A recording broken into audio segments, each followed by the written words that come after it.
Excuse me, sir. Sir, question for you. Yeah. Is this your G-Wagon? Yes. What do you do for a living out here in Austin to be able to afford a G-Wagon? I'm in software. I'm an investor. So you're in finance. Yeah, private equity and venture capital, absolutely. What was the most amount of money that you made in a single year? Well, I sold my company for $800 million. For how much? $800 million. You sold a company for $800 million? What type of company did you sell? Braintree Venmo. If you ever paid somebody with Venmo. Like Venmo, the app? And do you think I could interview real quick? I have one of the biggest business media channels in the entire world. I go all over interviewing the most successful people. I think I've heard of you guys. Yeah? Yeah, I'd love Would to you want me to talk with to you? Is that cool? That would be awesome. Awesome. What was the most amount of money that you made in a single year? We're over $850 million in revenue. Over 850 million? Yes. So through the grace of God, the companies I've started do well in excess of $1 billion of revenue every year. You're doing $1 billion in revenue a year? Yes, absolutely do. Your last message to somebody in their 20s trying to build $1 billion company in today's world. They want to become successful like you. You've heard the saying that everything's bigger in Texas, but I don't think you realize how big, wealthy it actually is out here. In fact, Texas is home to over 80 billionaires. And if Texas was its own country, it would be the 8th largest economy in the entire world. So I flew out to Texas today, in Austin, which is home to billionaires like Elon Musk and Michael Dell, to go around finding and asking some of these billionaires what they did to become wealthy and how you watching can become financially free and follow in their footsteps to become millionaires and billionaires in today's world. This video is about to be insane from start to finish, so stay tuned. And with that being said, let's get this video on the way.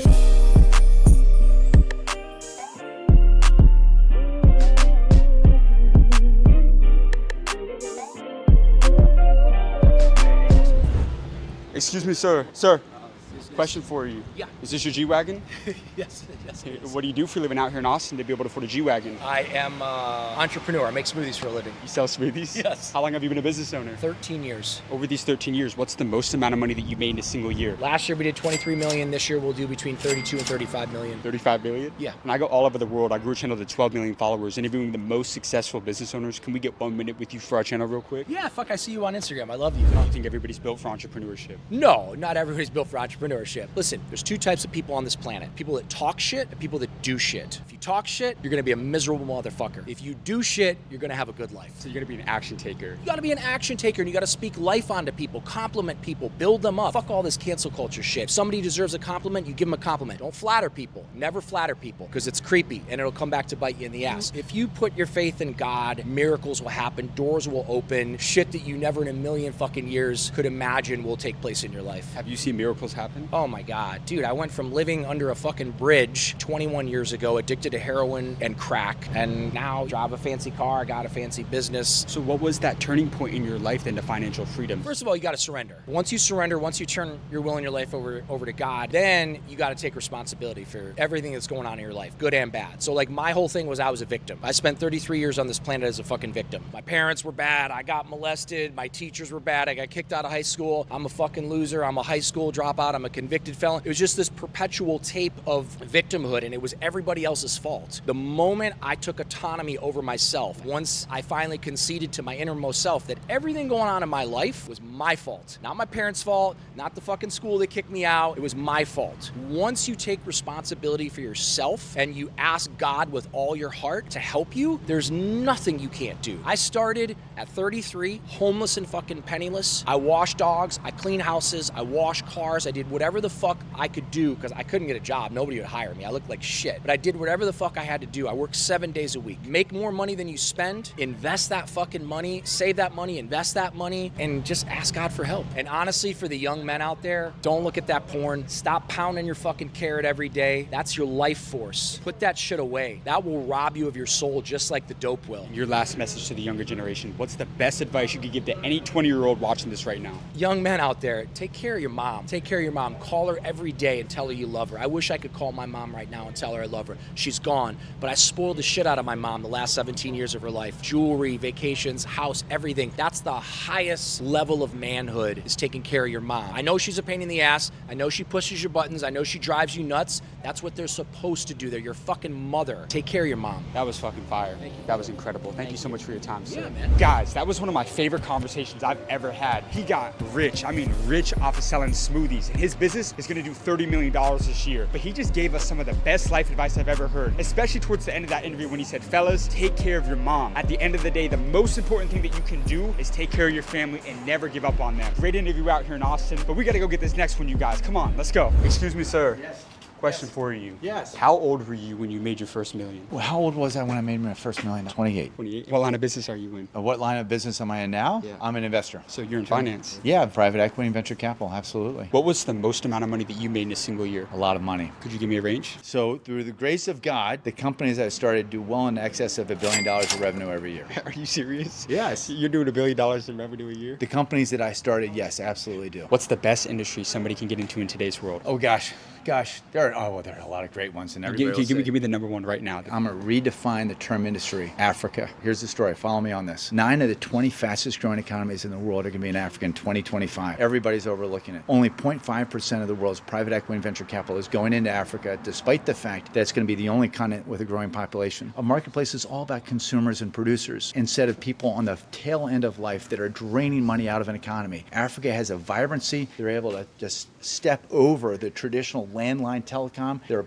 technology, they're digital natives, they're growing, they've got an incredible work ethic, they've got stable democracies now in many cases. Africa as an industry, as a concept, is the most overlooked, undervalued investment opportunity for entrepreneurs and investors right now in 2025. Now, let me ask you this. Yeah, bring What it. was your secret to scaling to $1 billion company? I got to know the guys at Chick-fil-A really well, okay? So when you buy a chicken sandwich and then you say thank you, they say it's my pleasure, and they mean it. I'm like, how do you do that? How do you train that? Like, you can't do that. It's not about the customer. You can't have somebody behind the counter say it's my pleasure if they tripped over an extension cord, or you're late with their paycheck, or they had to walk a half mile from where they're parked. You delight your employee. Everything flows from that, because then your employees want to stick around. The greatest expense that any entrepreneur will ever have is employee churn. You delight your employee, give them an opportunity to flourish and to thrive. Just solving real customer issues and working on real red meat to be able to like chew on. When you do that, they'll stick with you. You take care of your employees, they take care of your customers. 100%, but your best ideas are going to come from your customers that are taking care of those employees. I'm not smart enough to have enough good ideas about how my business needs to thrive and flourish and pivot and make all the decisions I need to make. I need to rely on my company employees. You see, when they feel like they're in a safe environment where they can thrive and flourish and work on really important work, they're thinking about how to do it better. If instead they're thinking about how do I get another paycheck from someplace else, then I've lost that competitive mojo. You take care of your employees, you love them, you understand their story and who they are and what makes them tick, they'll stick with you and you'll have a business that'll thrive. Now you guys see why they say everything's bigger in Texas. And this video is off to a crazy start so far. But I want to be real with you guys for a second. So in the last 4 years, I've been able to grow this channel to over 13 million followers across social media and build a multi-million-dollar business at the exact same time. But I want to be very clear with you all. It didn't happen because of me alone. It's the incredible team I have behind me. From my 2 other co-founders to my editors, my videographers, to even the strategists. Everyone plays a crucial role and they do things I could never do on my own. And if you're a business owner, you know how hard it is to build a team that you can depend on. And that's why tools like ZipRecruiter are game changers. ZipRecruiter's powerful matching technologies helps you find the right candidates as fast as possible. They even let you send personalized invites to top candidates so that way you don't miss the perfect fit. And right now, you can try it for free at ZipRecruiter.com/hardknocks. So hire experienced people who are excited about what they do with ZipRecruiter. And you want to know something crazy? 4 to 5 employers who post on ZipRecruiter get a quality candidate within the first day. So see for yourself and go to ZipRecruiter.com/hardknocks. ZipRecruiter, the smartest way to hire. Now with that being said, let's go get this next interview. Excuse me, sir. Question for you. How old were you when you made your first million? Million or billion? You made $1 billion? Well, I sold my company for 800 million. For how much? 800 million. You sold a company for 800 million? I did. And I go all over the world interviewing the most successful entrepreneurs on how they made it for the younger generation. Could we get 1 minute with you for our channel real quick? Sure. What type of company did you sell? Payments, Braintree, Venmo. If you've ever paid somebody with Venmo. Like Venmo, the app? You sold Venmo? Yes. Or actually, could we ask you a couple quick questions? Sure. How long have you been a business owner? When I was 21, I determined that I was going to try to make a difference in the world, doing something interesting for the human race. And I thought entrepreneurship was the path. I didn't know what to do, so I thought making a bunch of money would be a good solution. And then when I made the money, I would figure out what to do in my life. How old are you now? 47. Over these 47 years, if you can think about one piece of advice that you've received that maybe helped you in business or even outside of business, what's the best advice you ever got throughout your career? It would be the advice I would give to myself. The advice I never received. Make health your #1 life priority. And there was always this story in entrepreneurship where you grind as hard as you can. You'll hear stories of the person who slept under their desk or coded for 2 nights in a row. It's like amazing, they're epic. But you never hear the story like the person's well rested and has really great biomarkers, and a clear head. And so I wish I would have received the advice, make health your number one life priority, because if you do, you'll be a better entrepreneur. And I really missed that. I traded health for wealth, and it hurt my ability to create wealth. And there's that saying that I love, that a rich man wants 1,000 things, but a sick man only wants one thing, and that's their health. Let me ask you this. What is your most controversial opinion about health that a lot of people may disagree with you on? Something that is normalized in society. What's your most controversial opinion about health in today's world? That we are the first generation that won't die.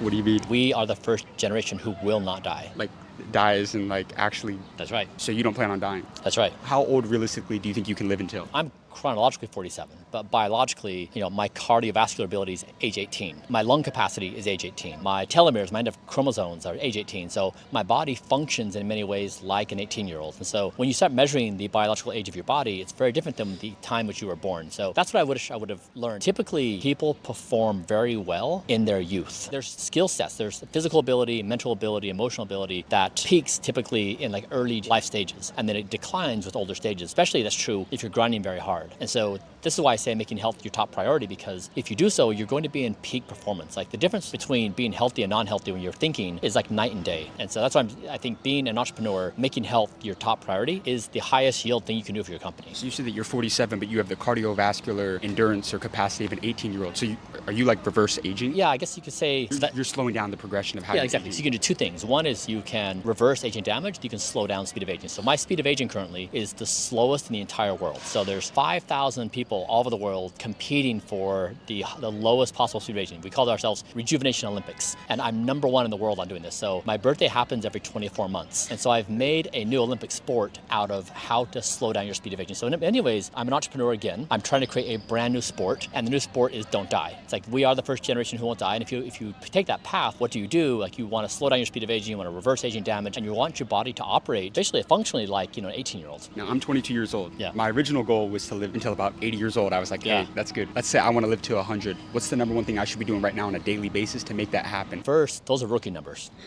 100? Yeah, seriously. So the ambition we can have as a species right now, there's no reason why we couldn't think in the hundreds or even thousands of years. If you just look at the speed at which AI is improving and medical advancements that are coming, over the coming decades, we'll be able to extend our lifespans. Like for example, like right now, my birthday happens every 2 years. I've slowed down my speed of aging. That buys us a lot of time to find a lot of advancements to extend life further and further. And so I'd say for you, the three things I would say is sleep is your number one life priority. Nothing's more important than sleep. That's incredible. Do you think America's trying to kill us? I will tell you, I've tested over the years everything I put into my body. So all the air I breathe, all the food I eat, all the water I drink, and the world is toxic. Like you've probably heard this, but when you see the data, it's terrifying. Give me an example for people that really don't know, like how toxic, like maybe the littlest things are, like the water we drink, or just something that you think would surprise a lot of people. I mean, everything. So we just started testing a bunch of stuff. So like common things like foods you buy in packages. They have heavy metals like mercury, cadmium, arsenic, lead. They have agrochemicals like glyphosate. So everything you eat has chemicals, and very few companies test. So we've been testing everything. It's really contaminated. We just tested a diaper just because we were trying to figure out it has these dangerous levels of glyphosate, this chemical. We tested dog food, has high levels of mercury. And so it really is in all the food supply. And so we're now working on trying to source our own foods, test them all for all these chemicals, and try to have a pure food source, which I've done for myself, trying to make it available to others. But these are the kinds of things you need to nail down. You just don't realize every day how exposed you are to contamination. I know that you said that your goal is to live forever, and you brought up how me wanting to live to 100 is rookie numbers. That's right. How old do you think you possibly can live until?